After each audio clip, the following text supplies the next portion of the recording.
गुरुर्ब्रह्मा गुरुर्विष्णुः गुरुर्देवो महेश्वरः गुरुर्साक्षात् परं ब्रह्म तस्मै श्री गुरुवे नमः। सच्चिदानन्दरूपाय विष्णुर्पत्यादिहेतवे तापत्रे विनाशाय श्रीकृष्णाय वयं नमः। सर्वमङ्गलमाङ्गल्ये शिवे सर्वार्थसाधिके शरण्ये त्र्यम्बके गौरी नारायणी नमोस्तुते। नाम संकीर्तनं यस्य सर्वपापप्रणाशनं प्रणामो दुःखशमनः तं नमामि हरिं परम्। कृष्णाय वासुदेवाय हरये परमात्मने प्रणतः क्लेशनाशाय गोविन्दाय नमो नमः। या देवी सर्वभूतेषु भक्तिरूपेण संस्थिता नमस्तस्यै नमस्तस्यै नमस्तस्यै नमो नमः। ॐ त्र्यम्बकं यजामहे सुगन्धिं पुष्टिवर्धनम् उर्वारुकमिव वन्दनात् मृत्युर्मुक्षीयमामृतात्। श्रीमद्भागवत सप्ताह तीसरा अध्याय यम और यमदूतों का संवाद। राजा परीक्षित ने पूछा, भगवान, देवादिदेव धर्मराज के वश में सारे जीव हैं और भगवान के पार्षदों ने उन्हीं की आज्ञा भंग कर दी तथा उनके दूतों को अपमानित कर दिया। जब उनके दूतों ने यमपुरी में जाकर उनसे अजामिल का वृत्तांत कह सुनाया, तब सब कुछ सुनकर उन्होंने अपने दूतों से क्या कहा, ऋषिवर, मैंने पहले यह बात कभी नहीं सुनी कि किसी ने किसी भी कारण से धर्मराज के शासन का उल्लंघन किया हो। भगवान, इस विषय में लोग बहुत संदेह करेंगे और उसका निवारण आपके अतिरिक्त दूसरा कोई नहीं कर सकता, ऐसा मेरा निश्चय है। श्री सुखदेव जी ने कहा, परीक्षित, जब भगवान के पार्षदों ने यमदूतों का प्रयत्न विफल कर दिया, तब उन लोगों ने संयमनीपुरी के स्वामी एवं अपने शासक यमराज के पास जाकर निवेदन किया। यमदूतों ने कहा, प्रभु, संसार के जीव 3 प्रकार के कर्म करते हैं, पाप, पुण्य अथवा दोनों से मिश्रित। इन जीवों को उन कर्मों का फल देने वाले शासक संसार में कितने हैं? यदि संसार में दंड देने वाले बहुत से शासक हों तो किसे सुख मिले और किसे दुख? इसकी व्यवस्था एक सी ना हो सकेगी। संसार में कर्म करने वालों के अनेक होने के कारण यदि उनके शासक भी अनेक हों तो उन शासकों का शासकपना नाम मात्र का भी होगा। जैसे एक सम्राट के अधीन बहुत से नाम मात्र के सामंत होते हैं, इसलिए हम तो ऐसा समझते हैं कि अकेले आप ही समस्त प्राणियों और उनके स्वामियों के भीतर अधीश्वर हैं। आप ही मनुष्यों के पाप और पुण्य के निर्णायक हैं, दंडदाता और शासक हैं। प्रभु, अब तक संसार में कहीं भी आपके द्वारा नियत किए हुए दंड की अवहेलना नहीं हुई थी, किंतु इस समय 4 अद्भुत सिद्धों ने आपकी आज्ञा का उल्लंघन कर दिया। प्रभु, आपकी आज्ञा से हम लोग एक पापी को यातना गृह की ओर ले जा रहे थे, परंतु उन्होंने बलपूर्वक आपके फंदे काटकर उसे छुड़ा दिया। हम आपसे उनका रहस्य जानना चाहते हैं। यदि आप हमें सुनने का अधिकारी समझे तो कहें। प्रभु, बड़े ही आश्चर्य की बात हुई है कि इधर तो अजामिल के मुंह से नारायण यह शब्द निकला और उधर वे डरो मत कहते हुए झटपट वहां पहुंचे। श्री सुखदेव जी कहते हैं, जब दूतों ने इस प्रकार प्रश्न किया तब देव शिरोमणि प्रजा के शासक भगवान यमराज प्रसन्न होकर श्री हरि के चरण कमलों का स्मरण करते हुए उनसे कहा। यमराज ने कहा, दूतों, मेरे अतिरिक्त एक और ही चराचर जगत के स्वामी हैं। उन्हीं में संपूर्ण जगत सूत में वस्त्र के समान ओतप्रोत है। उन्हीं के अंश ब्रह्मा, विष्णु और शंकर इस जगत की उत्पत्ति, स्थिति और प्रलय करते हैं। उन्हीं ने सारे जगत को नथे हुए बैल के समान अपने अधीन कर रखा है। मेरे प्यारे दूतों, जैसे किसान अपने बैलों को पहले छोटी छोटी रस्सियों में बांधकर फिर उन रस्सियों को एक बड़ी आड़ी रस्सी में बांध देते हैं, वैसे ही जगदीश्वर भगवान ने भी ब्राह्मण आदि वर्ण और ब्रह्मचर्य आदि आश्रम रूप छोटी छोटी नाम की रस्सियों में बांधकर फिर शिव नामों को वेदवादी रूप बड़ी रस्सी में बांध रखा है। इस प्रकार सारे जीव नाम एवं कर्म रूप बंधन में बंधे हुए भयभीत होकर उन्हें ही अपना सर्वस्व भेंट कर रहे हैं। दूतों, मैं इंद्र,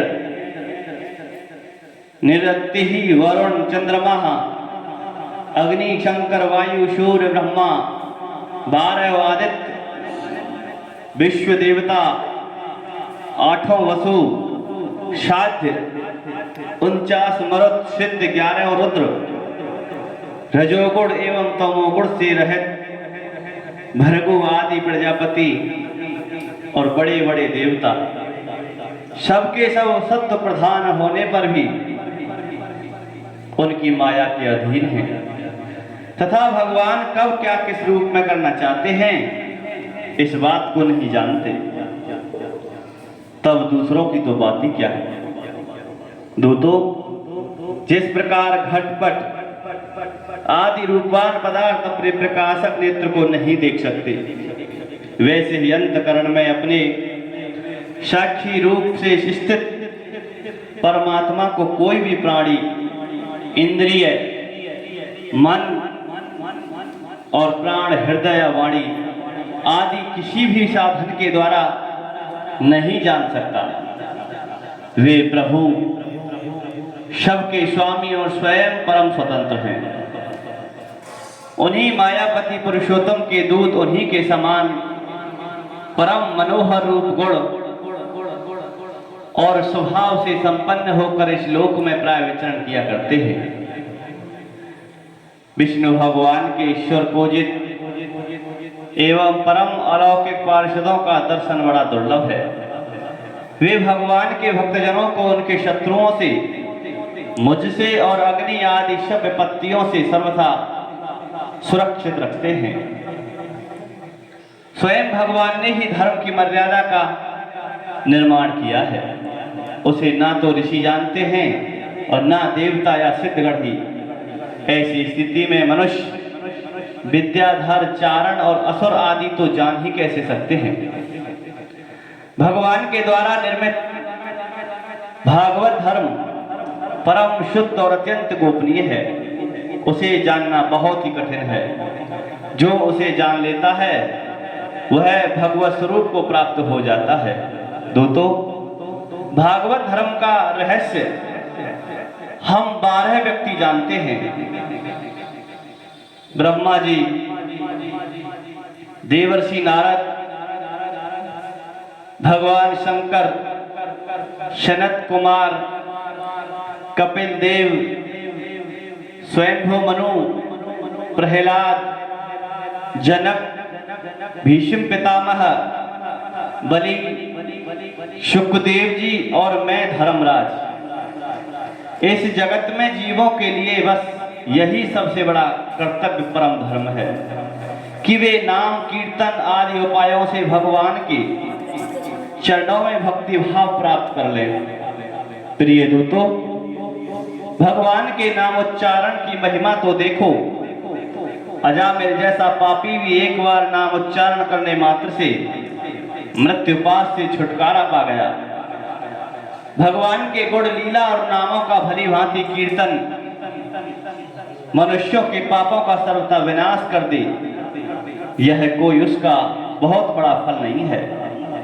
क्योंकि अत्यंत पापी अजामिल ने मरने के समय चंचल चित्त से अपने पुत्र का नाम नारायण उच्चारण किया है। इस नामाभास मात्र से उसके सारे पाप तो खीड़ हो ही गए, मुक्ति की प्राप्ति भी हो गई। बड़े बड़े विद्वानों की बुद्धि कभी भगवान की माया से मोहित हो जाती है। वे कर्मों के मीठे मीठे फलों का वर्णन करने वाली